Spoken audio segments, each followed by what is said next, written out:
Senator Milne. Thank you, Mr Acting Deputy President. This debate is not about sensible, sound, evidence-based policy. This debate is not about noise from wind farms. This debate is about an organised campaign by the fossil fuel sector using AstroTurf organisations running around, beating up anti-wind farm, anti-renewables. They've added solar to it now, you'll be pleased to know, Mr Deputy President. So next year we'll probably have the blinding impacts of solar farms out here talked about as a major impact. This debate is about a group of fossil fuel interests around the world organising an anti-renewable campaign and focusing in particular on anti-wind farms. And just this week, for example, Mr Deputy President, the fake grassroots campaign against wind has been exposed in the United States. And it's being funded, of course, by the Koch brothers, as you would expect, because they always do fund for the oil industry, for the coal industry, for the gas industry. And they have, it's been exposed, the whole tactic of what you do to get stuck into renewable energy, because the fossil fuel sector knows that the renewables are coming on at scale and are challenging the base of the fossil fuel sector. That's what this debate is about. It's got nothing to do with noise from wind farms. Now, let me tell you some of the strategies that have been revealed with this leaked strategy from the fake grassroots campaign. And of course it's associated with the Heartland Foundation, and the Heartland Foundation is associated with the American Legislative Exchange Council, and our very own Senator Bernardi is the Australian representative of the American Legislative Exchange Council, and their job is to bring up template legislation to put into state legislatures around the world to do away with anything that the fossil fuel industry doesn't want, and they're bringing in template legislation around the United States to do away with renewable energy. So no doubt Senator Bernardi will be right across this fake grassroots campaign against wind,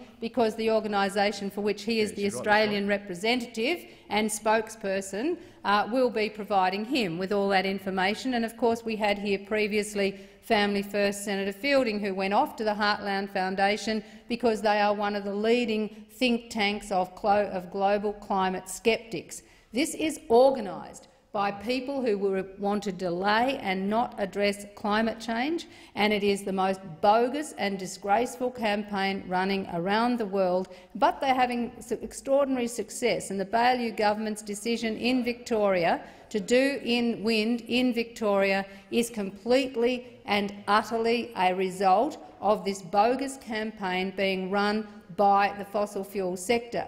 Now, I am actually terrified when I hear Senator Birmingham giving the Waubra Foundation equal status with the scientists. Can you believe it? In this place, the coalition actually standing there saying a balanced debate with the Waubra Foundation on one hand and others on the other. Well, it's not a balanced debate, Mr Acting Deputy President. Order. Let me order, Senator Milne. Order. Senator Birmingham. Leading the Senate in that regard. If she looks back at the comments, she will see I mentioned the Waubra Foundation and the Clean Energy Council in the same sentence. I never suggested equal billing for either organisation with the scientists who should undertake the research. Thank you, Senator Birmingham. As you know, no point of order. Senator Milne. Thank you, Mr Acting Deputy President. Well, let me tell you about the Waubra Foundation, because back in 2009, Waubra hit the news when powerful forces linked to mining interests and Australia's climate sceptic factory, the Institute of Public Affairs, which is in turn linked to the Liberal Party, used what was then the largest wind farm in the Southern Hemisphere as an easy target for their anti-wind scare campaign, and they established the Waubra Foundation. Now, that Waubra Foundation was set up by Mr Mitchell, and he, of course, is part of the Landscape Guardians. He is also, of course, the director or has an investment company, Lowell Resources Funds Management Limited, which lists coal in various forms as the standout investment performer, and they share the same address, a PO box in South Melbourne, with the Waubra Foundation. So we've got here, it's obvious. You just go to astroturfing, have a look at the connections, see where they come together, and you get exactly what you have here, and that is a campaign to do in renewable energy, in particular wind. So let's get to some of the so-called health impacts, and let's get to supposedly the spokespeople for wind turbine syndrome, and of course the qualifications of the spokespeople were exaggerated, I have to say. Sorry. Spokespeople were exaggerated and have been forced to be corrected because there is no research science behind the spokesperson for the Warbra Foundation in terms of any serious background from Dr Laurie in terms of acoustics and so on. But the issue here is that there are all these allegations about wind turbine sickness and syndrome. Well, let me tell you about some of the things. There are meant to be 222, Mr Acting Deputy President, separate health diseases and symptoms as a result of wind farms. Let me tell you what some of them are, Mr Acting Deputy President. So we have had the following. These are the diseases and symptoms experienced by people and animals as a result of wind farms.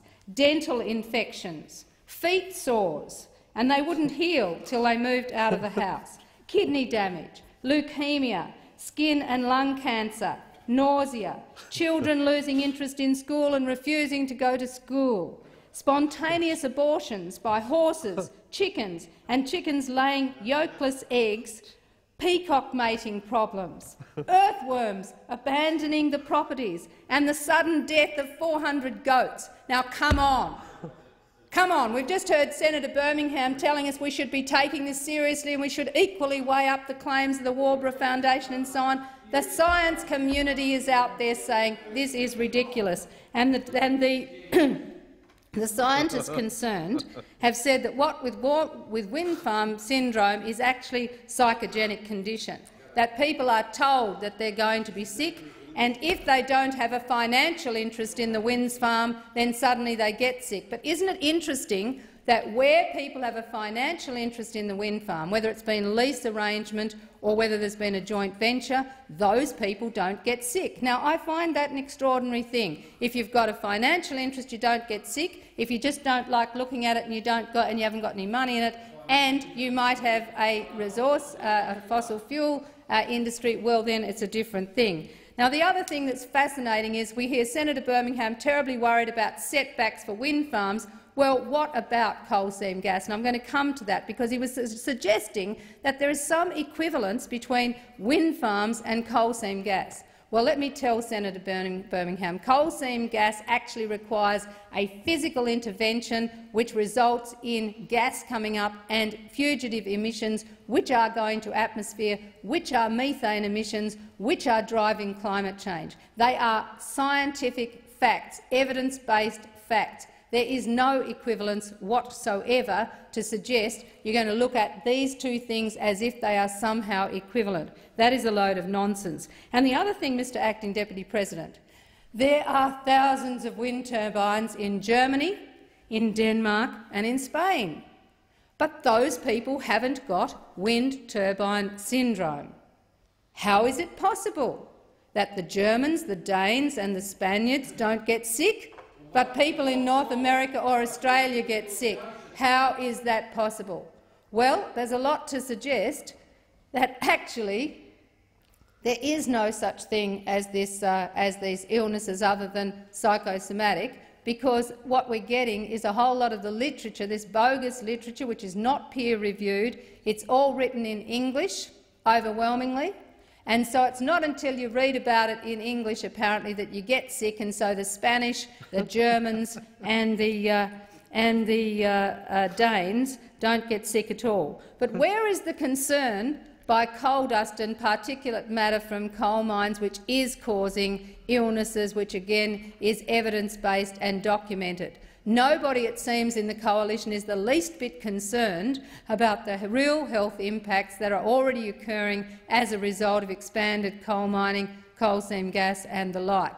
So what we've got here is a carefully constructed and orchestrated campaign by AstroTurf organisations and brought to Australia via the Institute of Public Affairs and the Waubra Foundation, and it is obvious to me that this is now a strategy put together by the Landscape Guardians, as I said, the IPA, and it's all about trying to do over renewable energy. And as I said before, Peter Mitchell has 25 years of history in the fossil fuel industry. He was the founding chairman of the Mooney Oil Company, a chairman or a director of related companies including Clyde Petroleum, Avalon Energy, North Flinders Mines, Paranga Mining and Exploration, and so on. So there you go. You've got absolute evidence that the person running the campaign against wind is totally associated with the fossil fuel industry.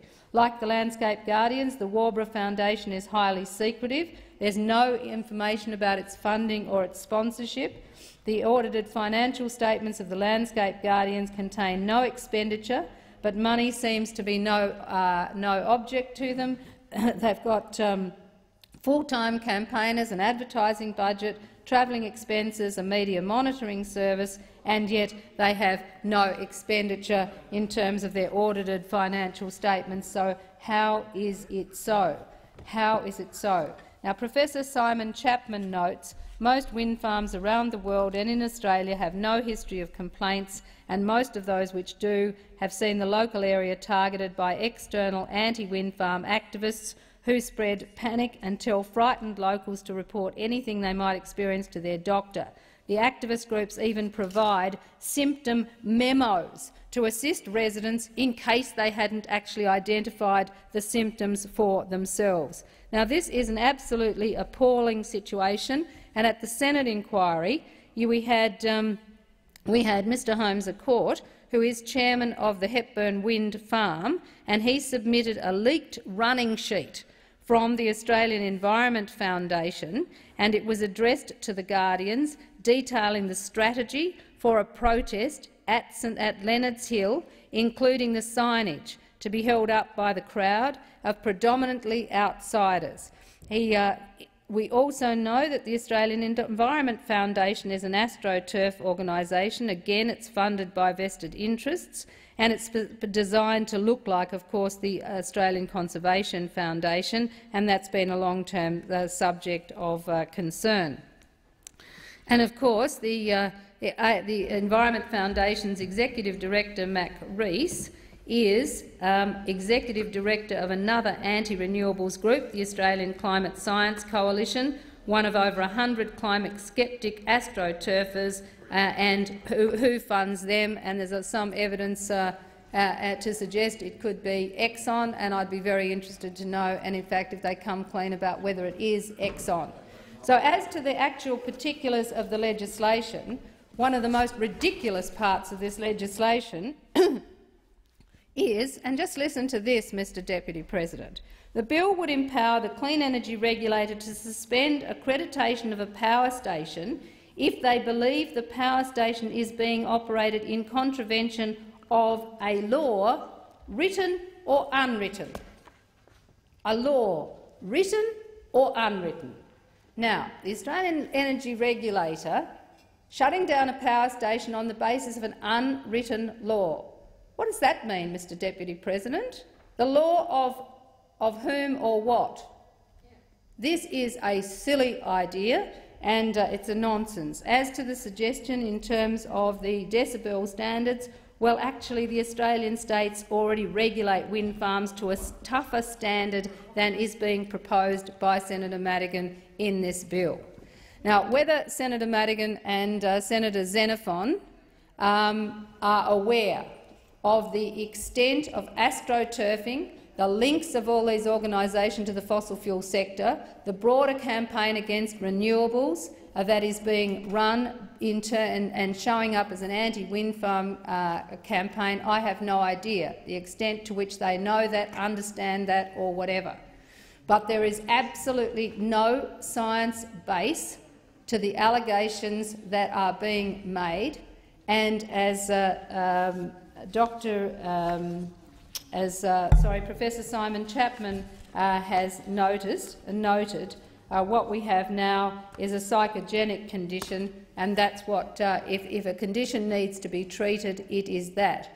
I've said to the wind farm operators that if they want to end wind farm syndrome in Australia, all they have to do is develop a business model that enables communities to financially benefit from wind farms, and then they will find that, that even these astroturfers can't stir up the level of concern, because people have actually got a financial interest in the wind farms and will look at it in a far more balanced way.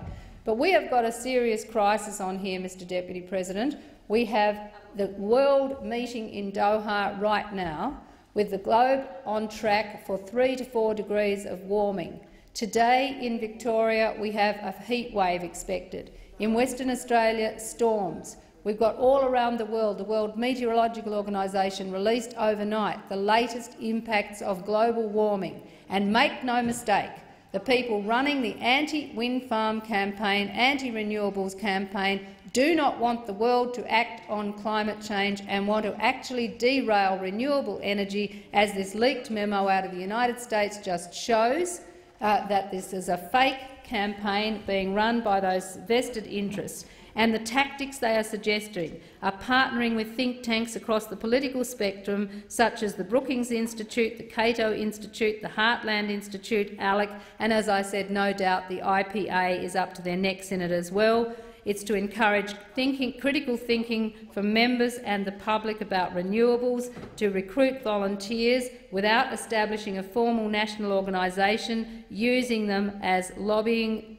people to lawmakers, and getting out in strong public relations, and collaborating with like-minded groups such as Tea Party activists and the like.